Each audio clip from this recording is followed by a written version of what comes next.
আসসালামু আলাইকুম সবাইকে। আশা করছি সবাই অনেক বেশি ভালো আছেন। আজকে আমরা দেখব সহজ প্রো এর এআই কলিং সিস্টেমটা আপনি কীভাবে সেট করবেন। সবার প্রথমে আপনাকে চলে আসতে হবে ড্যাশবোর্ডে আসার পরে এখান থেকে অটোমেশনে ক্লিক করতে হবে। অটোমেশনের ভেতরে এআই কলিং যে অপশনটা রয়েছে এখানে চলে আসতে হবে। এখানে দেখতে পাচ্ছেন রিয়েল ফোন কল। এইবার আপনাকে যেটা করতে হবে, আপনার যদি এটা অফ করা থাকে তাহলে অন করে নিতে হবে এবং কল করার জন্য আপনার যে ব্যালেন্সটা টপ আপ করে নিতে হবে। ব্যালেন্সটা টপ আপ করার পরে এবার আপনাকে কাস্টমার অর্ডার করার পরে তাকে এআই কল দিয়ে কি শোনাবে ওইটা এখানে দিয়ে দিতে হবে।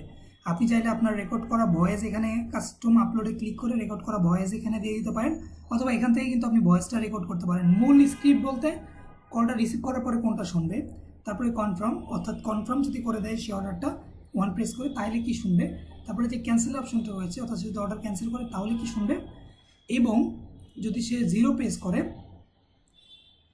তাহলে তাকে কি শোনাবে। যারা 0 প্রেস করে যদি ও আমাদের কাস্টমার প্রতিনিধির সাথে কথা বলতে চায় তাহলে কাস্টমার প্রতিনিধি কল না ধরা পর্যন্ত তাকে কি শোনাবে, এবং কাস্টমার প্রতিনিধির যদি কল না ধরে তারপরে তাকে কি শোনাবে। এই ভয়েসগুলো আপনি এখানে দিয়ে দিতে পারবেন। তারপরে এখানে আপনি কাস্টমার প্রতিনিধির নাম্বার যেটাতে কল আসবে এটা দিয়ে দিবেন,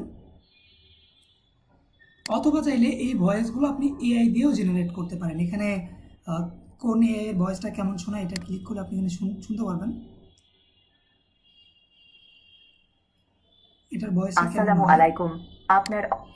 আপনি এখান থেকে ভয়েসের স্টাইলটা সিলেক্ট করবেন।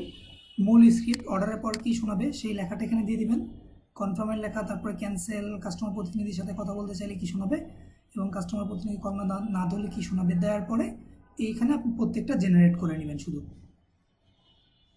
জেনারেট করার সাথে সাথে এটা আপনার রেডি হয়ে যাবে। এইবার কিন্তু আপনার এখানে অর্ডার আসার সাথে সাথে সে নাম্বারে কল চলে যাবে এবং আপনার সেট করা এখানে ভয়েস অনুযায়ী তাকে ভয়েস শোনাবে। এবার আসেন এখানে সেটিং রয়েছে, অর্ডার করার কত মিনিট পরে আসলে আপনি কল দিতে চান। 0 দিলে এখানে কয়েক সেকেন্ডের মধ্যে কল চলে যাবে।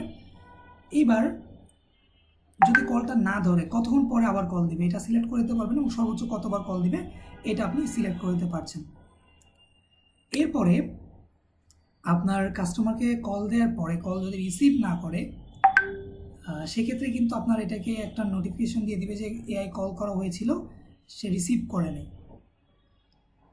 আমি যদি আপনাদেরকে কিছুটা দেখাই এখান থেকে,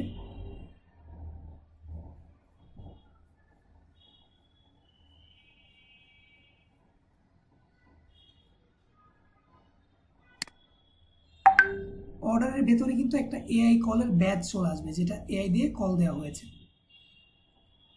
আচ্ছা, এই বিজনেসে এআই কলের কোনো অপশন দেখছি না, আমি অন্য একটা বিজনেস থেকে দেখাচ্ছি যেটাতে এআই দিয়ে কল দেওয়া হয়েছে। এই যে এখানে দেখতে পাচ্ছেন এআই কলের ব্যাচ কিন্তু চলে এসেছে, যে এটাতে এআই কল করা হয়েছে। যদি হোল্ডে চলে যায় সেক্ষেত্রে হোল্ডে চলে যাবে। যদি হোল্ড হয়, কাস্টমার যদি অর্ডারটা না নিতে চায় বা ক্যান্সেল করে দেয় সেক্ষেত্রে কিন্তু এটা হোল্ডে চলে আসবে এবং নোটে চলে আসবে যে সে আসলে অর্ডারটা নিতে চেয়েছে নাকি নিতে চায়নি। একটা নোট চলে আসবে সাথে সাথে যে ওনাকে কল দেওয়া হয়েছিল, উনি এই অর্ডারটা নিতে চায় না বা নিতে চেয়েছে।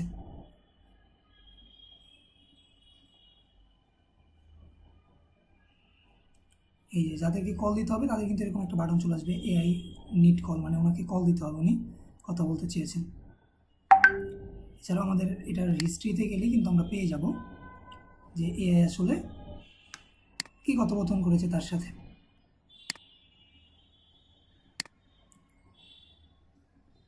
এই ছিল মূলত আমাদের এআই কলিং সিস্টেমটা। আপনারা ইউজ করতে গেলে কোনো প্রবলেম হলে অবশ্যই আমাদের সাপোর্টে নক দেবেন।